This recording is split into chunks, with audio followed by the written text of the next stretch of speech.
नमस्कार। आर के क्लास में आपका स्वागत है। हम लोग पढ़ रहे हैं साइंस फर्स्ट चैप्टर 3 रासायनिक अभिक्रिया और समीकरण, जिसमें आज हम लोग पढ़ने वाले हैं रासायनिक समीकरण को संतुलित करना।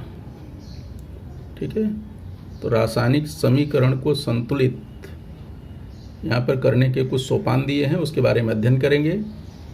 उससे पहले हमको जानना होगा कि संतुलित समीकरण क्या होता है।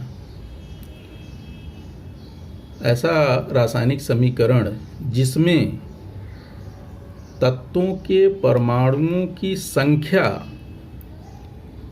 दोनों पक्षों में, यानी समीकरण में जानते हैं दो पक्ष होता है, बायां पक्ष और दायां पक्ष। बाएं पक्ष में क्या होते हैं? अभिकारक होते हैं, यानी अभिकारी पदार्थ, रिएक्टेंट होते हैं। और दाहिने पक्ष में क्या होते हैं? उत्पाद, प्रोडक्ट। तो दोनों पक्षों के तत्वों की परमाणुओं की संख्या समान होनी चाहिए। यदि समान है तब उस समीकरण को कहा जाता है संतुलित समीकरण। तो परिभाषा पूछा जा सकता है कि संतुलित समीकरण की परिभाषा लिखो तथा कोई एक उदाहरण दो, या सिर्फ परिभाषा पूछा जा सकता है। तो यहाँ पे देखिए, आपकी पुस्तक में दिया गया है इसका परिभाषा।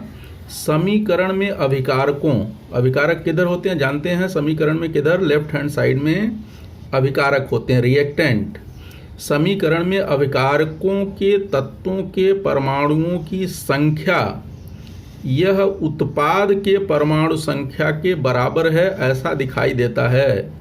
तो ऐसे समीकरण को संतुलित समीकरण कहते हैं। ठीक है, संतुलित समीकरण की परिभाषा हो गई। कहने का मतलब, जिस समीकरण में अभिकारकों तथा उत्पादों के तत्वों के परमाणुओं की संख्या समान हो या बराबर हो, तो ऐसे समीकरण को संतुलित समीकरण कहते हैं। या तो फिर पुस्तक के हिसाब से जैसा दिया है ऐसा भी लिख सकते हैं, और कोई एक उदाहरण संतुलित समीकरण लिख करके दे देंगे। ठीक है, इसके बाद देखिए आगे दिया है, इसे सदैव ध्यान में रखिए। ये अभी हम लोगों ने पीछे कृति करके देखा था, उसके आधार पर है। क्या है कि अभिकारकों का द्रव्यमान जो होता है उतना ही द्रव्यमान जो है उत्पाद का होता है। जब कोई रासायनिक अभिक्रिया होती है तो अभिकारक बदल कर जाते हैं किसमें? उत्पाद में। तो दोनों पक्षों में द्रव्यमान समान रहता है, द्रव्यमान में कोई परिवर्तन नहीं होता। अभिकारक में जो भी यौगिक भाग लेंगे उन सभी का द्रव्यमान, उत्पाद में जो यौगिक प्राप्त होंगे उन सभी का द्रव्यमान बाएं पक्ष में जितना द्रव्यमान होगा उतना ही दाहिने पक्ष में द्रव्यमान होता है। कहने का मतलब, रासायनिक परिवर्तन के बाद उनके द्रव्यमान में कोई परिवर्तन नहीं होता। अब आइए देखते हैं रासायनिक समीकरण संतुलित करने के सोपान। पुस्तक में कुछ सोपान दिए गए हैं, अब सोपान वाइज समझ लेते हैं। लेकिन परीक्षा में ये क्वेश्चन दो ढंग से पूछा जा सकता है। एक तो ये सिर्फ समीकरण को संतुलित करने के लिए कहा जाएगा, तो 1 अंक या 2 अंक आएगा, 1 मार्क्स या 2 मार्क्स। तो सिर्फ अपने को संतुलित समीकरण कर देना है, मतलब समीकरण जो दिया रहेगा उसको लिखेंगे और फिर संतुलित समीकरण लिख देंगे। लेकिन अगर वो कह रहा है कि सोपान सहित समीकरण लिखो, संतुलित करो सोपान के साथ, तो फिर उसके प्रमुख सोपान जो है 3-4 जो सोपान है वो लिखना पड़ेगा। फिर ये क्वेश्चन बन जाएगा 3 मार्क्स का, 3 अंक का। ठीक है, तो परीक्षा में ध्यान देंगे, सिर्फ समीकरण को संतुलित करना है तो सोपान वाइज नहीं लिखेंगे, उसकी कोई ज़रूरत नहीं होती। डायरेक्टली सोपान लिख लेंगे, समीकरण संतुलित कर लेंगे। यदि वो कह रहा है कि सोपान भी लिखो तो सोपान सहित आंसर को लिखेंगे। तो अपनी पुस्तक में जो दिया है वो सोपान के साथ में दिया है, तो सोपान के साथ में समझ लेते हैं कैसे होता है। और डायरेक्ट भी हमको समझ में आना चाहिए कि सिर्फ समीकरण संतुलित करना है तो हम कितने जल्दी कैसे कर सकते हैं। ठीक है, तो आइए देखते हैं इसका सोपान जो पुस्तक में दिया है। पहला सोपान, दिया गया समीकरण रासायनिक सूत्रों की सहायता से पुनः लिखिए। अगर वो शाब्दिक समीकरण है तब सूत्र की सहायता से दिए गए समीकरण को लिख लेना है, और यह पहले से समीकरण दिया है तो एज इट इज उस समीकरण को उतार लेंगे। फिर सेकंड स्टेप में क्या करना है कि जो समीकरण है समीकरण के दोनों पक्षों के परमाणुओं की संख्या, दोनों पक्षों में जो तत्व हैं उनके परमाणुओं की संख्या को नोट कर लेंगे। जैसे यहाँ पे एक उदाहरण दिया है, sodium hydroxide plus sulphuric acid, ये बन जाएगा सोडियम सल्फेट प्लस पानी। इसका जो है रासायनिक समीकरण एज इट इज उतार लेना है, फिर दूसरे में इसका जो है ऐसा कॉलम बना करके लिख लेना है, एक समय तत्व और अभिकारक यानी बायां पक्ष, उत्पाद मतलब दायां पक्ष, लेफ्ट हैंड साइड और राइट हैंड साइड, दोनों पक्षों के तत्वों के परमाणुओं की संख्या नोट कर लेनी है। ये यहाँ पर दिया गया, ऐसा नोट कर लेंगे। इसको हम बाद में अलग से पेपर में बताएंगे, इसलिए यहाँ पे ज़्यादा समय नहीं दे रहे हैं, ठीक है। इसके बाद थर्ड स्टेप, तीसरा सोपान।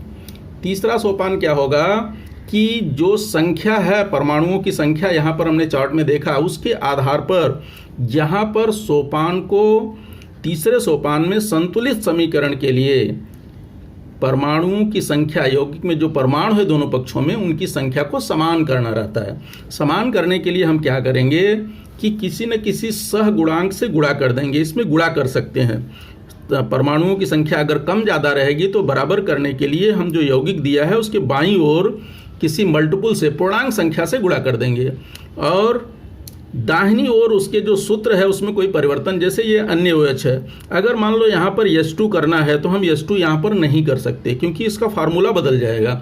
यहाँ पे ध्यान रखना है कि हम 2 से कहाँ मल्टीप्लाई करेंगे, यहाँ मल्टीप्लाई करेंगे।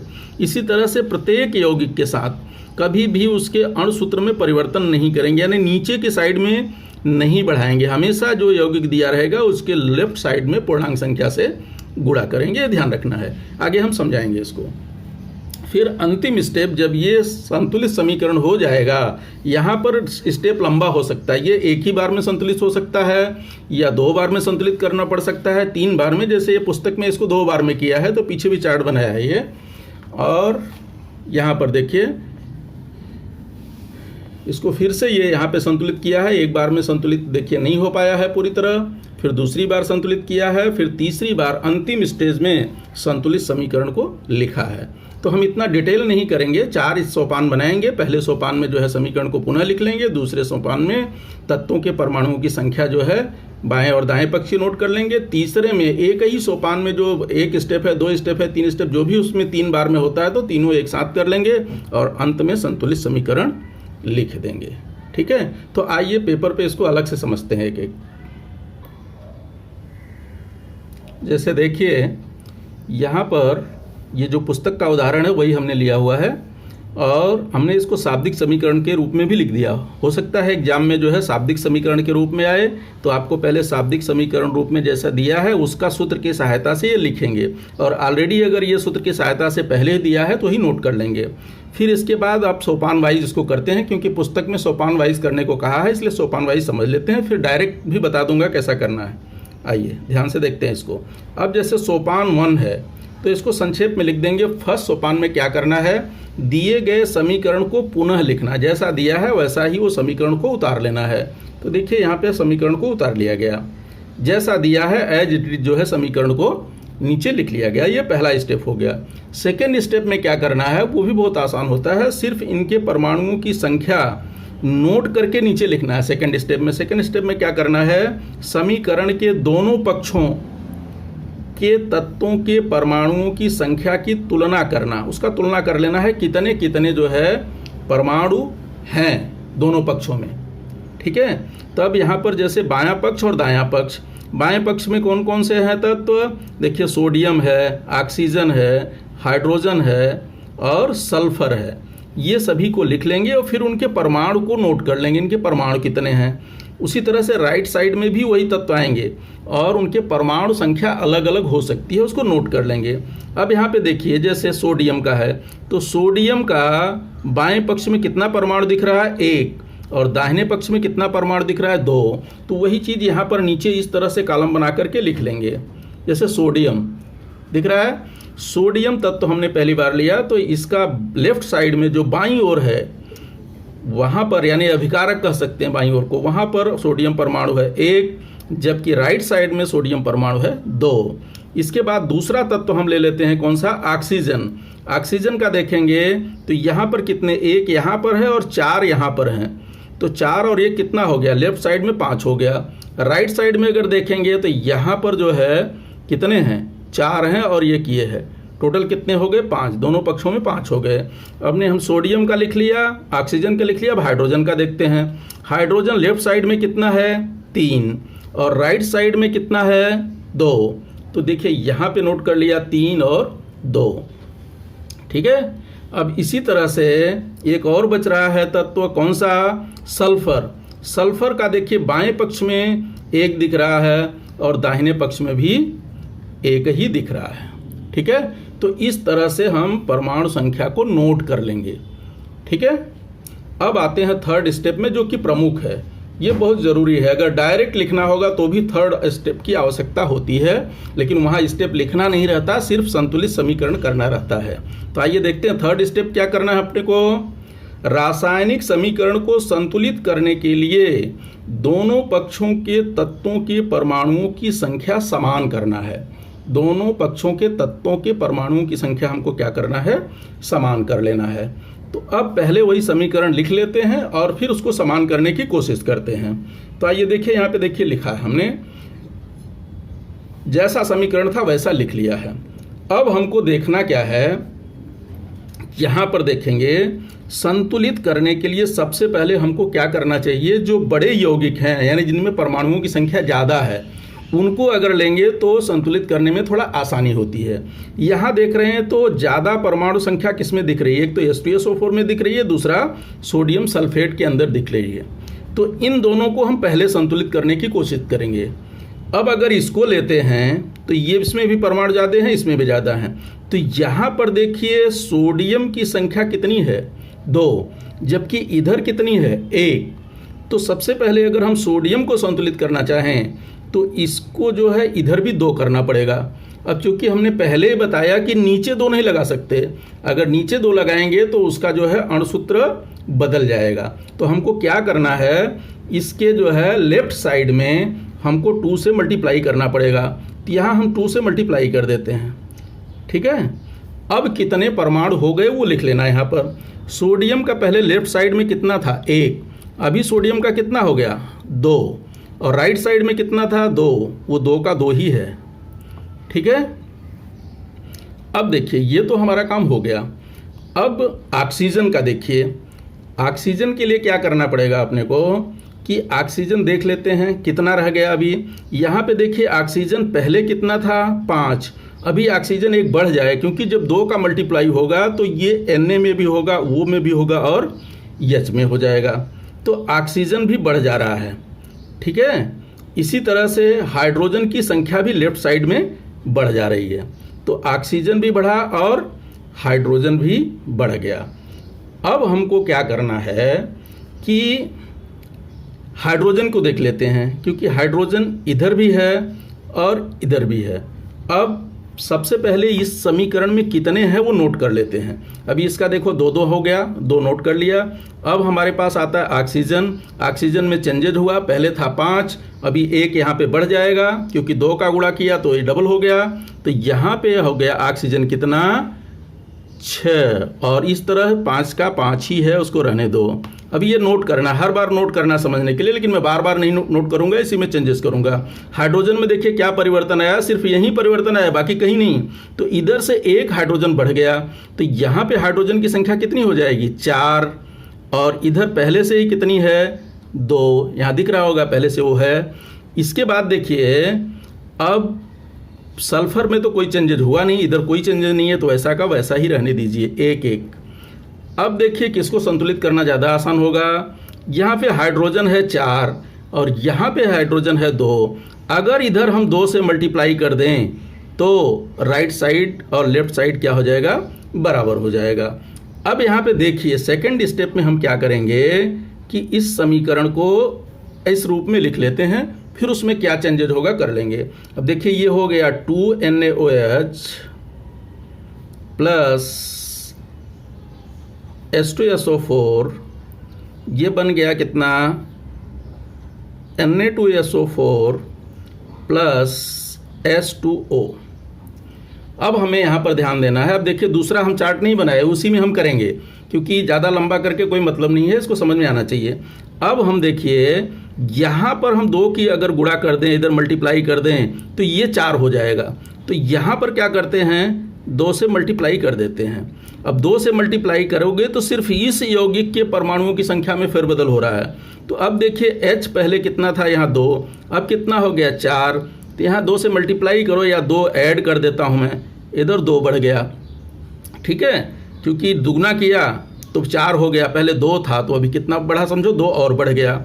ऑक्सीजन में, ऑक्सीजन पहले राइट साइड में कितने थे 5, अब यहाँ 2 से मल्टीप्लाई किया तो जहाँ 1 ऑक्सीजन था वहाँ 2 हो गया, तो ऑक्सीजन की संख्या कितनी बढ़ी, सिर्फ 1 बढ़ी, ठीक है। अब जरा कैलकुलेट कर लेते हैं क्या परमाणु बराबर हुआ परमाणु संख्या की नहीं। अब देखिए यहाँ पर ये तो बराबर है कितना, 2 2, और ये कितना है 5, और ये भी कितना हो गया 5 और 1, यहाँ पे 6 है, यहाँ भी कितना हो गया 6, यहाँ देखिए 4 है, ये भी कितना हो गया 4, और ये कितना 1 1। कहने का मतलब लेफ्ट साइड में जितने परमाणुओं की संख्या है उतना ही परमाणु जो है राइट साइड में है। तो इसका मतलब ये जो समीकरण है ये संतुलित समीकरण हो गया। अब अंतिम स्टेप में क्या करेंगे, ये संतुलित समीकरण को लिख लेंगे। ध्यान रखेंगे यदि प्रश्न में उसका भौतिक अवस्था दर्शाया है, जैसे ये जो है एक्वस है, जो भी रहेगा जैसा दर्शाया रहेगा वैसा लिखेंगे। यहाँ पे चूंकि दर्शाया नहीं था, शुरू में नहीं दिया है, इसके लिए हम ये पुस्तक का हम उदाहरण लिए हैं जो आपको दिखा रहे थे, वहाँ पर नहीं दर्शाया है तो इसलिए नहीं दर्शाएंगे। अब क्या करेंगे, इसी समीकरण को यहाँ पर नीचे लिख देंगे, संतुलित समीकरण, ठीक है। इस तरह से सोपान 4 में क्या करना है, संतुलित समीकरण को लिख देना है। अब ये संतुलित समीकरण हो गया, वही समीकरण जो वहाँ पे आया था यहाँ पर संतुलित समीकरण के रूप में लिख दिया है। और यहाँ पर भौतिक अवस्था नहीं दर्शाया है क्योंकि प्रश्न में भौतिक अवस्था नहीं दिया था, ठीक है। अब इसको अच्छी तरह से समझने के लिए हम कुछ प्रश्न को और कर लेते हैं ताकि आसानी से समझ में आ जाए।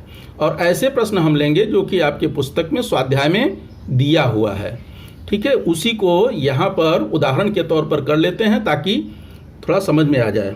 आशा करता हूँ कि आप लोगों को समझ में आ रहा होगा, ठीक है। समझ में आ रहा हो तो वीडियो को सब्सक्राइब जरूर कर देना ताकि आपको दूसरे वीडियो जो नए होंगे वो तुरंत आपको मिल सकें। तो आ जाइए हम चलते हैं, दूसरा उदाहरण ले लेते हैं। अभी देखिए हमने दूसरा उदाहरण लिया यहाँ पर जो कि आपकी पुस्तक में दिया गया है, पीछे पेज नंबर जो है 46 पर है स्वाध्याय में, वही सेम टू सेम हमने क्वेश्चन लिया है। इसको हम संतुलित करने का प्रयास करेंगे और ज़रा देखेंगे क्या क्या जो है हो रहा है इसमें। जैसे हमने पहले किया ठीक वैसे करना है, 2 स्टेप में हमको टाइम नहीं देना है, हमको सिर्फ 3rd स्टेप में टाइम देना है, वहीं पर हमको समझना है। और एग्जाम में अगर डायरेक्ट खाली संतुलित समीकरण लिखने को आता है तो सिर्फ 3rd स्टेप करेंगे, बाकी करने की ज़रूरत नहीं है, डायरेक्ट लिख लेंगे। आ जाइए, तो देखिए जैसा हमने दिया है ये क्वेश्चन, सोपान 2 आपको याद हो गया। पहले सोपान में क्या करना है, दिए समीकरण को पुनः लिखना, तो ये देखिए दिए गए समीकरण को पुनः लिखना है, लिख लिया। दूसरा सोपान हम जानते हैं क्या करना है, इसके परमाणुओं की संख्या को नोट करना है। तो इसका परमाणु जैसे इसमें गिन गिन करके नोट किए थे वैसे यहाँ गिन करके नोट कर लिए। जैसे देखिए यहाँ पे नोट किया हुआ है, हम इसमें ज़्यादा समय नहीं देंगे, खाली संतुलित करना देखेंगे कैसे संतुलित करते हैं। अब इसमें तो कुछ करना नहीं है, सिर्फ परमाणुओं की संख्या नोट कर लेनी है। देखिए एच के लिए देखेंगे, एच यहाँ पर कितने हैं 2 और 2, टोटल लेफ्ट साइड में 4 है और राइट साइड में कितने एच परमाणु हैं 2, ठीक है। फिर दूसरा नंबर आता है सल्फर का, तो सल्फर देखिए यहाँ पे दिख रहा है 2 और राइट साइड में सल्फर दिख रहा है 1, ठीक है। इसी तरह से ऑक्सीजन के बारे में देखेंगे तो ऑक्सीजन लेफ्ट साइड में कितना है 7 + 1 यहाँ पे है, टोटल कितना हो गया 8 और राइट साइड में कितना हो गया 4, ठीक है। 3rd स्टेप देखिए, सोपान नंबर 3 क्या होता है, रासायनिक समीकरण को संतुलित करने के लिए दोनों पक्षों के तत्वों के परमाणुओं की संख्या को समान करना। जैसे अभी पहले उदाहरण में देखा ठीक वैसा ये भी है। तो सबसे पहले हम क्या करेंगे, समीकरण को लिख लेंगे और समीकरण को लिखने के बाद जो है दोनों तत्वों के परमाणुओं की संख्या को देखेंगे क्या है। अब यहाँ पर देखते हैं कि जो है यहाँ पर परमाणुओं की संख्या कितनी है और क्या हमको करना पड़ेगा। अब इसमें बड़ा तत्व सबसे ज़्यादा ये है, तो इस बड़े तत्व को करने के लिए सबसे पहले हमको किसको संतुलित करना पड़ेगा? हाइड्रोजन को संतुलित करना पड़ेगा, क्योंकि ये देखिए इसमें परमाणु संख्या ज़्यादा है, इसमें परमाणु संख्या ज़्यादा है। तो बड़े वाले यौगिक को लेंगे जिसमें परमाणु ज़्यादा रहेंगे। तो अब यहाँ पर देखेंगे तो जो है हाइड्रोजन बाएं पक्ष में कितना है? 4 है, और इधर कितना है? 2 ही है। तो इसका मतलब हम यहाँ 8 तो कर नहीं सकते, 4 तो कर नहीं सकते। इसके लिए हमको क्या करना पड़ेगा? लेफ्ट साइड में मल्टीप्लाई करना पड़ेगा। तो लेफ्ट साइड में हम 2 से मल्टीप्लाई कर देते हैं। 2 से मल्टीप्लाई करेंगे तो क्या चेंजेज आएगा वो हम नोट कर लेते हैं। अभी देखिए लेफ्ट साइड में तो कोई परिवर्तन होगा नहीं, एज इट इज हम उतार लेते हैं लेफ्ट साइड को। क्यों? क्योंकि इसमें लेफ्ट साइड में हमने कोई परिवर्तन किया ही नहीं। 4 2 8 चेंजेस कहाँ हो रहा है? राइट साइड में। राइट साइड में देखिए अभी H 2 दूनी कितना हो गया? 4 हो गया, ठीक है। और सल्फर कितना हो गया? पहले सिंगल था, 2 से मल्टीप्लाई हुआ तो वो भी सल्फर कितना हो गया? 2। और ऑक्सीजन 2 का इसमें मल्टीप्लाई हुआ तो ये कितना हो जाएगा? 8। हमने सीधा क्या किया कि इसमें 2 से मल्टीप्लाई कर दिया। 2 से मल्टीप्लाई करते ही पूरी संख्या जो है डबल हो गई। कहने का मतलब चाहें तो यहाँ लिख करके 2 से मल्टीप्लाई कर सकते हैं सब में। यानी क्या किया है यहाँ पे? एक्चुअल में था कितना? 2 था, 1 था, 4 था, ठीक है। मल्टीप्लाई कितने से किया? 2 से।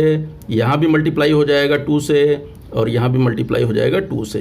तो कितना बन गया? 4 2 2, ठीक है। 2 से मल्टीप्लाई इन सब में हो रहा है। राइट साइड में एक ही है, इसके लिए हमने ऐसा कर लिया। अगर नहीं होता जैसे हमने प्लस करके लिखा था वैसा लिखेंगे। एक ही यौगिक था तो सब में मल्टीप्लाई होगा, तो सब में हमने 2 2 से क्या किया? मल्टीप्लाई कर दिया। ये हमारा राइट साइड आ गया। अब संतुलित समीकरण को हमको लिख लेना है। तो संतुलित समीकरण लिख देंगे, अगर उसका अवस्था दिया होगा तो अवस्था भी लिख लेंगे। देख ले, संतुलित समीकरण जो है यहाँ पे लिख दिया। ये संतुलित समीकरण है, एक ही स्टेप में संतुलित हो गया, तो फिर दोबारा हमको इसको करने की जरूरत नहीं पड़ी, और वो संतुलित समीकरण यहाँ पर लिख दिया गया। अंत में उसकी भौतिक अवस्था जैसा दिया था वैसा दर्शा दिया गया। ये संतुलित समीकरण है। अगर 3 मार्क का क्वेश्चन आता है तो स्टेप वाइज करेंगे। अगर 2 मार्क्स या 1 मार्क्स का आता है तो डायरेक्ट ये जो 3rd स्टेप होता है इसी में रफ में ये सब चेंजेस करके डायरेक्ट संतुलित समीकरण को लिख देंगे। एक बार दिए गए समीकरण को लिखेंगे, फिर संतुलित समीकरण को लिखेंगे, ठीक है। अब 1-2 उदाहरण और देख लेते हैं।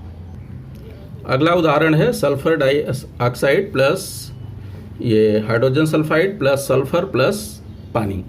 यहाँ पे जैसा स्टेज दिया वैसा लिख लेंगे। देखिए ये गैस दिया है तो गैस लिख लिया इसका स्टेज। ये प्रश्न में ऐसा दिया गया है। यहाँ पे एक्वस दिया है तो हम एक्वस लिखेंगे। वैसे H2S गैस होती है, लेकिन क्वेश्चन में एक्वस दिया है तो एक्वस से हम रहने देते हैं। उससे हमको कुछ लेना देना नहीं, जैसा है वैसा ही संतुलित समीकरण में हमको लिखना है। सिर्फ हमको संतुलित कर देना है। संतुलित करने का मतलब ही होता है परमाणुओं की संख्या दोनों पक्षों में समान करना। तो दोनों पक्षों के परमाणुओं की संख्या हमको समान करना है, बाकी ध्यान नहीं देंगे। तो आइए पहला काम, अभी तो स्टेप समझ में आ गया होगा इसलिए हम जल्दी जल्दी चलते हैं। पहला काम, दिए गए समीकरण को पुनः लिखना, तो लिख लिया। सेकंड स्टेप होता है समीकरण के दोनों पक्षों के तत्वों के परमाणुओं की संख्या की तुलना करना, यानी नोट करना। दोनों पक्षों के परमाणुओं की संख्या को नोट कर लिया। यहाँ देखिए आपको भी ऐसा गिन करके नोट कर लेना है। सबसे पहले आ रहा है सल्फर। सल्फर की संख्या कितनी है? 2 लेफ्ट साइड में। राइट साइड में सल्फर कितना दिख रहा है? 1। फिर इसके बाद ऑक्सीजन का नंबर आता है। ऑक्सीजन लेफ्ट साइड में टोटल देखिए यहाँ पे 2 है, और राइट साइड में ऑक्सीजन कितना है? 1 है, ठीक है। और इसके बाद हाइड्रोजन की बात आती है तो हाइड्रोजन लेफ्ट साइड में 2 है और राइट साइड में भी 2 है। ये दिख रहा होगा लेफ्ट साइड राइट साइड दोनों में। अब प्रमुख सोपान होता है 3rd स्टेप, जहाँ पे हमको संतुलित करना रहता है। तो संतुलित करने के लिए दोनों पक्षों की संख्या समान करनी रहती है। तो दोनों पक्षों की संख्या समान करने के लिए क्या करना रहता है कि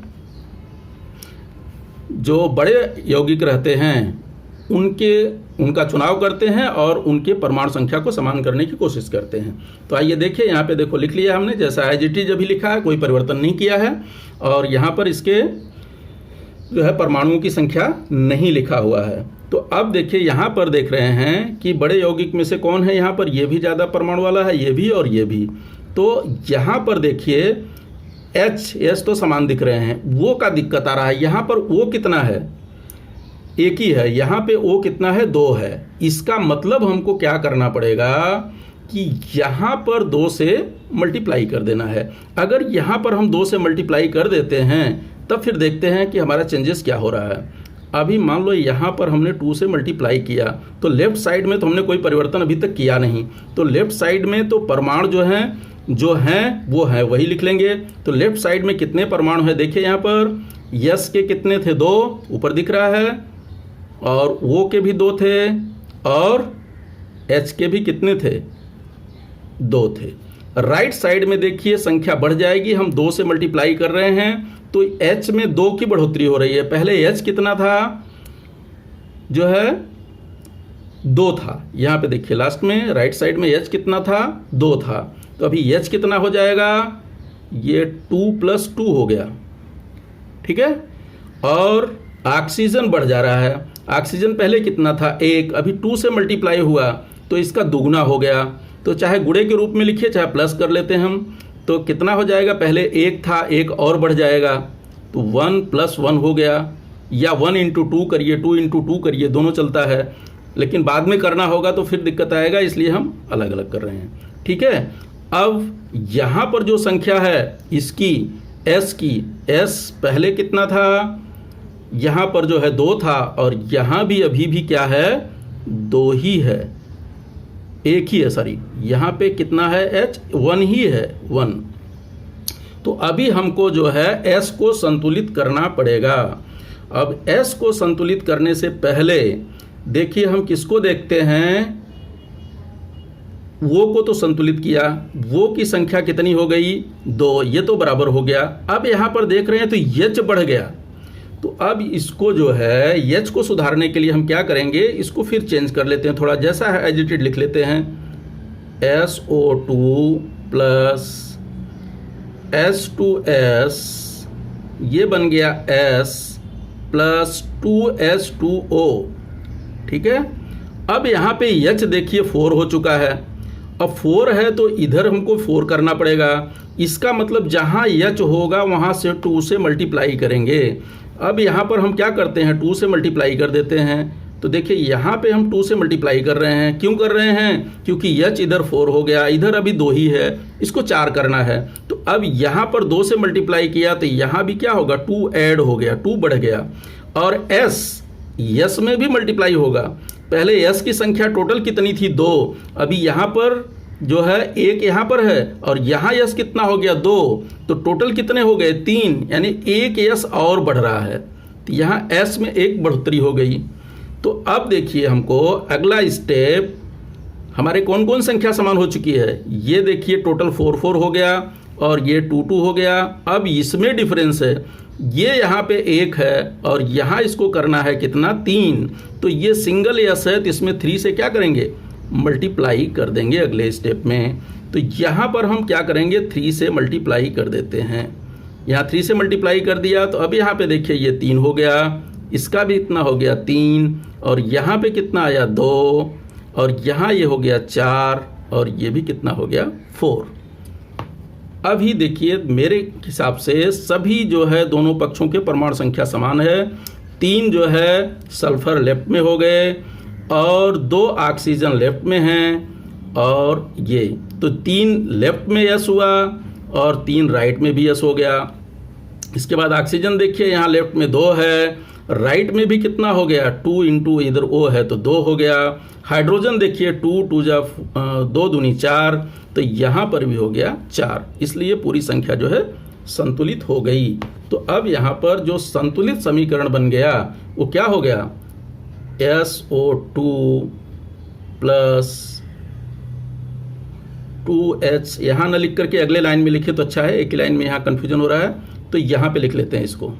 इस समीकरण में पहले इसको उतार लेंगे, उतारने के बाद फिर यहाँ पे चेंजेस करेंगे तो ज़्यादा ठीक रहेगा, क्योंकि वो एक ही लाइन में डबल कर रहे हैं तो शायद आपको कन्फ्यूजन होगा, क्योंकि ये जो बाद में हमने किया। तो यहाँ पे 3 लिख लेते हैं + 2H2O, ठीक है। अंतिम स्टेप है समीकरण को, संतुलित समीकरण को लिखना।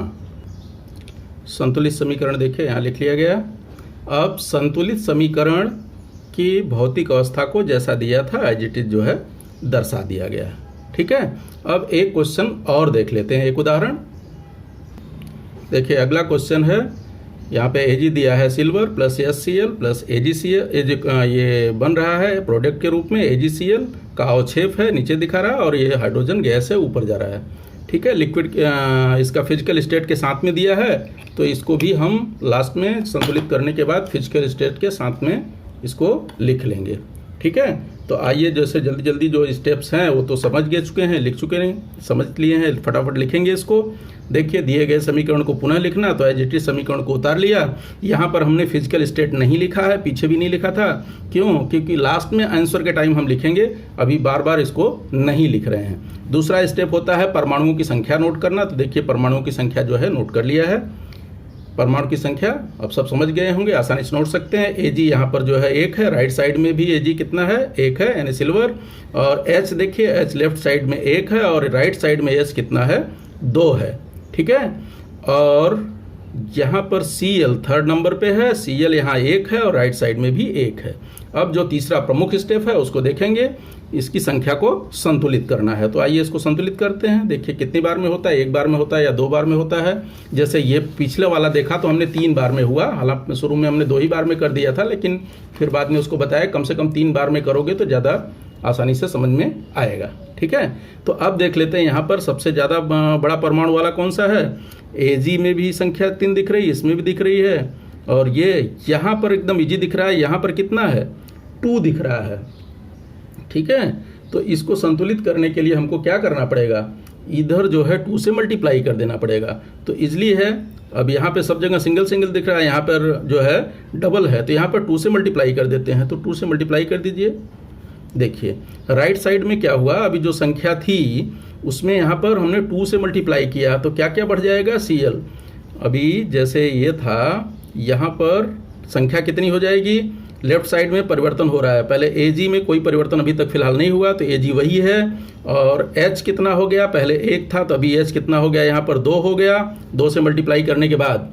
ठीक है, और Cl पहले कितना था? Cl 1 था, अभी Cl कितना हो गया? 2। राइट साइड में हमने अभी तक कोई परिवर्तन नहीं किया है, तो राइट में कितना है? Ag जो है 1 ही है, और Cl जो है H जो है 2 है, और Cl जो है 1 है। ठीक है, अब हमको देखिए कहाँ कहाँ दिक्कत आ रहा है। दिक्कत आ रहा है किसमें? Ag में। Ag तो बराबर है, दिक्कत आ रहा है Cl में। तो Cl में दिक्कत आ रहा है, तो Cl को कंप्लीट करने के लिए इसमें हमको क्या करना पड़ेगा? 2 से मल्टीप्लाई करना पड़ेगा, क्योंकि यहाँ पे Cl कितना है? 2, तो इधर हम 2 से मल्टीप्लाई कर देंगे, तो इसका दूसरा रूप हो जाएगा। पहली बार हमने एक ही में कर दिया था तो कन्फ्यूजन हो रहा था, इसलिए अलग से इसको देखिए। तो ये क्या बन जाएगा? एज इट इज पहले इसको लिख लेते हैं। जो ऊपर आया है 2HCl, और ये यहाँ पर है क्या? AgCl, सॉरी ये Cl है, प्लस H2।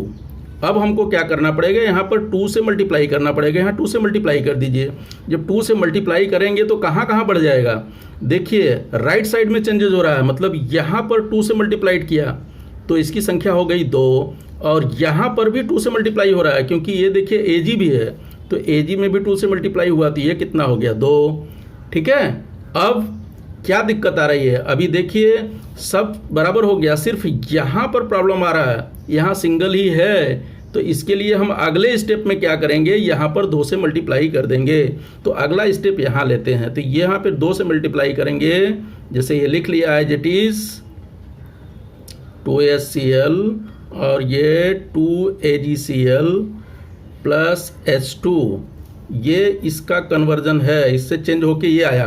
अब देखिए यहाँ पर क्या प्रॉब्लम हो रहा है? सिर्फ संख्या इसकी कम पड़ रही है, बाकी तो सब जगह देखो सेम दिख रहा है, ये बराबर नहीं दिख रहा है। तो यहाँ पर हम क्या करेंगे? 2 से मल्टीप्लाई कर देंगे, यानी यहाँ, तो ये भी कितना हो गया? 2। इस तरह से देखिए ये जो है बैलेंस्ड इक्वेशन हो गया, संतुलित समीकरण है। अब इस संतुलित समीकरण को क्या करेंगे? नीचे नोट कर लेंगे, जैसा यहाँ पे लिखा ठीक ऐसा ही यहाँ पर नोट करेंगे। ठीक है, ये संतुलित समीकरण हो गया। संतुलित समीकरण सिर्फ हमने यहाँ पर सेम यही का यही जो है यहाँ पे लिख दिया है। क्या लिख दिया है? यहाँ फिजिकल स्टेट इसका लगा दिया। जैसे ये सॉलिड था तो सॉलिड, ये लिक्विड था तो लिक्विड, और ये प्रेसिपिटेट था नीचे की तरफ था तो ये प्रेसिपिटेट, और ये हाइड्रोजन गैस। इस तरह से ये हो गया। आशा करता हूँ आपको समझ में आया होगा, और अगर कोई दिक्कत है तो फिर से इसको दोबारा समझाएंगे, और अगले क्वेश्चन फिर से इस टाइप के आएंगे तो वहाँ पर दोबारा इस चीज़ को हम बता देंगे। यदि अभी तक समझ में आया हो, वीडियो अच्छा आपके लिए फ़ायदेमंद रहा हो, तो वीडियो को लाइक ज़रूर कर देना और शेयर करना ताकि दूसरे को भी मिल सके। धन्यवाद।